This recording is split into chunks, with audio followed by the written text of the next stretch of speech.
Assalamualaikum warahmatullahi wabarakatuh. Perkenalkan, nama saya Ana Permatasari, mahasiswa farmasi 2019 dengan NIM 19040101054. Di sini saya akan menjelaskan mengenai perbedaan titrasi kompleksometri dengan titrasi iodatometri.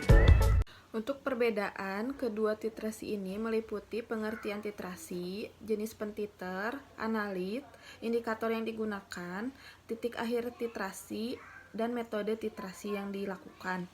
Yang pertama, titrasi kompleksometri merupakan titrasi berdasarkan pembentukan senyawa kompleks antara kation dengan ligan atau zat pembentuk kompleks. Untuk pentiter yang digunakan biasanya dinatrium eta. Prinsip titrasi kompleksometri yaitu larutan yang mengandung kation akan membentuk kompleks dengan eta sehingga kadar dapat diketahui. Semakin besar nilai K, maka kompleks semakin stabil. Untuk indikator yang digunakan biasanya indikator logam seperti EBT, kalsein, silenol orange, dan murexid. Jenis analit yang bisa diamati yaitu zinc, magnesium, kalsium, aluminium, mangan, strontium, besi 3, nikel, kadmium, barium, dan tembaga. Untuk titik akhir titrasi biasanya perubahan warna dari merah anggur menjadi biru. Untuk metode titrasinya ada 4, biasanya titrasi secara langsung, titrasi kembali, titrasi substitusi, dan titrasi tidak langsung. Untuk contoh penggunaan titrasi dalam bidang farmasi biasanya digunakan untuk penetapan kadar seperti tablet zinc dalam sediaan farmasi ataupun magnesium, kalsium dalam sediaan farmasi. Yang kedua yaitu titrasi iodatometri.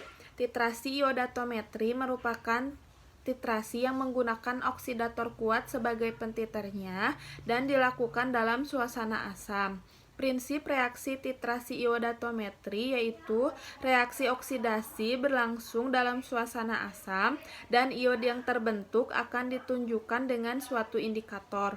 Ada 3 tahap dalam pembentukan titrasi iodatometri yaitu reduksi kalium iodat menjadi iodida pada reaksi. Yang kedua, reduksi kalium iodat menjadi iodium pada reaksi. Dan yang ketiga, dengan adanya konsentrasi HCl yang cukup, maka kation iodium membentuk ion monoklorida yang kemudian terjadi stabilitas dengan membentuk ion kompleks.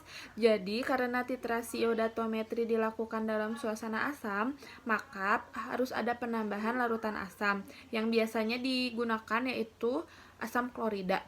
Untuk jenis pentiter yang digunakan yaitu kalium iodat, analitnya yaitu iodida atau fenilhydrazine. Untuk indikator yang digunakan menggunakan pelarut organik yaitu pelarut yang tidak dapat larut dalam air seperti CCl4, CHCl3, dan kloropom. Untuk titik akhir titrasi terjadi perubahan warna dari warna ungu menjadi tidak berwarna. Metode yang digunakan yaitu metode secara langsung menggunakan pentiter iodat. Dari hasil perubahan I2 menjadi I+ dalam suasana asam. Contoh penggunaan titrasi dalam bidang farmasi biasanya digunakan dalam penetapan kadar vitamin C dalam tablet sediaan farmasi. Demikian penjelasan mengenai perbedaan titrasi kompleksometri dengan titrasi iodatometri. Mudah-mudahan bermanfaat. Mohon maaf apabila banyak kekurangan. Wassalamualaikum warahmatullahi wabarakatuh.